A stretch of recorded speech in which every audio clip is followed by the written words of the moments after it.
नमस्कार, मैं प्रवीण बाजपेयी अपने YouTube चैनल प्रवीण बाजपेयी पे आपका बहुत बहुत स्वागत करता हूं।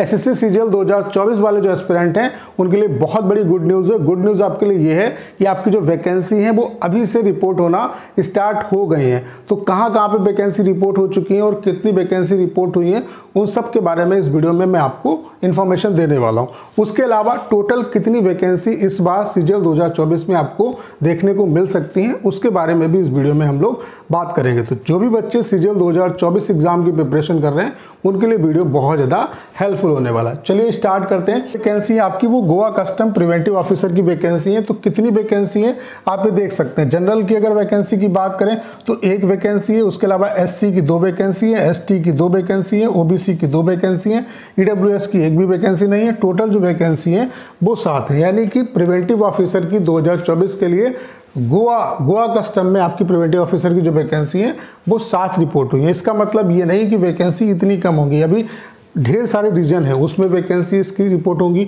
उसके अलावा अभी ये शुरुआत है। यहाँ पे अभी जो वैकेंसी रिपोर्ट हुई है ये हो सकता है कि यहाँ पर भी अभी ये वैकेंसी बढ़ जाए, क्योंकि अभी ये टेंटेटिव वैकेंसी है। अभी ये नोटिफिकेशन से पहले ही आपका अपडेट होना स्टार्ट हो चुका है। तो प्रिवेंटिव ऑफिसर की गोवा कस्टम में आपकी वैकेंसी जो है वो इतनी रिपोर्ट हुई है 2024 के लिए।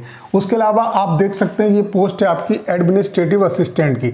यहाँ पर जो टोटल वैकेंसी आपकी वो 1773 वैकेंसी है। लेवल 4 की जॉब है और यहाँ पे 18 से 25 वाले जो बच्चे हैं वो भर सकते हैं, लेकिन ये जो वैकेंसी वो एसएससी को भरना है। तो यहाँ पे जो इसेंशियल क्वालिफिकेशन मांगी है वो बैचलर डिग्री मांगी है, उसके अलावा और भी क्वालिफिकेशन मांगी है यहाँ पे, ठीक है। तो ये वैकेंसी जो है वो सीजीएल के थ्रू भरी जाएगी। तो एसएससी इसकी एज में भी वेरिएशन कर सकता है। यहाँ पे आप देख सकते हैं इसमें साफ साफ लिखा हुआ है the crucial date for determining the age limit shall be age determined by the staff selection commission. यानी कि अगर वो सीजीएल के थ्रू इसको भरेंगे तो जाहिर सी बात है इसकी वो एज लिमिट जो है उसमें भी चेंजेस कर सकते हैं। अब ये जो वैकेंसी है वो 2023 और 24 दोनों में फिलअप की जा सकती है, लेकिन 2023 के थ्रू फिलअप होने की संभावना बहुत कम है। तो बहुत ज़्यादा जो संभावना वो ये है कि ये जो वैकेंसी है वो 2024 के थ्रू फिलअप की जाएगी। तो अगर 2024 में ये वैकेंसी आएगी तो जाहिर सी बात है काफ़ी अच्छी वैकेंसी इस बार रहने वाली है। उसके अलावा अगर हम बात कर लें तो ये टोटल 2 वैकेंसी, एक आपका प्रिवेंटिव ऑफिसर की गोवा कस्टम में रिपोर्ट हो चुकी है और आपकी एक ये वैकेंसी जिसके 2024 में आने की बहुत ज़्यादा संभावना। 2023 में तो बहुत कम संभावना है कि आएगी, 2024 में ये वैकेंसी जो है वो सीजीएल के थ्रू फिलअप की जाएगी। उसके अलावा अगर हम बात करें टोटल वैकेंसी आपकी कितनी रह सकती हैं, तो इस बार आपको अच्छी खासी वैकेंसी देखने को मिलेगी, लाइक 2022 का जो आपका एग्जाम हुआ था सीजीएल 2022 का। इसका रीज़न क्या है आप देख पा रहे होंगे कि एक तो 2023 में उतनी अच्छी मात्रा में वैकेंसी नहीं है जितना 2022 में रिपोर्ट हुई थी, ठीक है।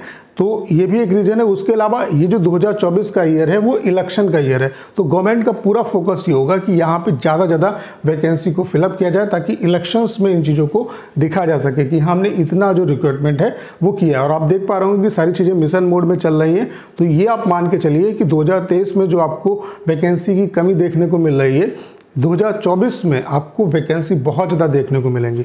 तो बस जो भी बच्चे 2024 एग्ज़ाम की प्रिपरेशन कर रहे हैं उनसे यही कहना चाहता हूँ, बहुत अच्छे तरीके से अपनी प्रिपरेशन में लग जाइए और फोकस करिए कि प्री और मेंस की प्रिपरेशन एक साथ करो, क्योंकि आपका जो सिलेबस प्री और मेंस का है वो एक जैसा है। बस यहाँ पे कंप्यूटर और टाइपिंग ये 2 अलग चीज़ें हैं और हर एक पोस्ट के लिए कंप्यूटर और टाइपिंग बहुत ज़्यादा इंपॉर्टेंट है। चाहे सीएचएसएल की आप तैयारी कर रहे हो या सीजीएल की, तो कंप्यूटर पे कम से कम डेली अभी से आधा घंटा आप फोकस करना स्टार्ट कर दो। उसके अलावा टाइपिंग डेली आप 1 घंटे करो। और टाइपिंग के लिए हमने आपके लिए बेस्ट जो सॉफ्टवेयर है वो बना दिया है बिल्कुल एसएससी के इंटरफेस पर। इसका जो इंटरफेस है वो बिल्कुल एसएससी के जैसा है। उसके अलावा जो फॉन्ट साइज़ यहाँ पर हमने यूज़ किया है वो बिल्कुल उतना ही जितना एसएससी में आपको मिलता है। उसके अलावा ये जो सॉफ्टवेयर है इसकी खास बात क्या है, ये आपको आपकी एक्चुअल स्पीड बताता है।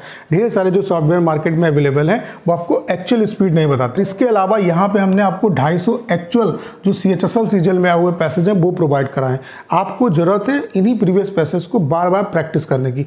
अगर आप इन पैसेज को बार बार प्रैक्टिस कर लेते हैं तो मैं दावे के साथ कह सकता हूँ कि 100% आप टाइपिंग को क्वालिफाई करके आएंगे। एक दिन का जो डेमो है वो बिल्कुल फ्री है, तो मैं आप सभी से ये जरूर कहूँगा कि एक बार डेमो आप लोग जरूर लीजिएगा। अगर आप डेमो से सेटिस्फाई होते हैं तो अपना जो बेस्ट प्लान है वो परचेज कर सकते हैं।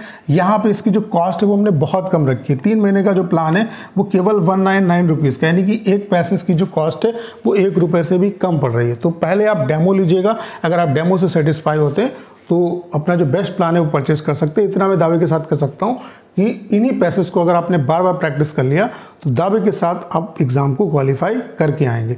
तो अपना जो बेस्ट प्लान है वो परचेज कर सकते हैं, लेकिन परचेज करने से पहले आप डेमो लीजिए। डेमो का लिंक जो है वो डिस्क्रिप्शन में भी दिया हुआ है, उसके अलावा कमेंट बॉक्स में दिया है।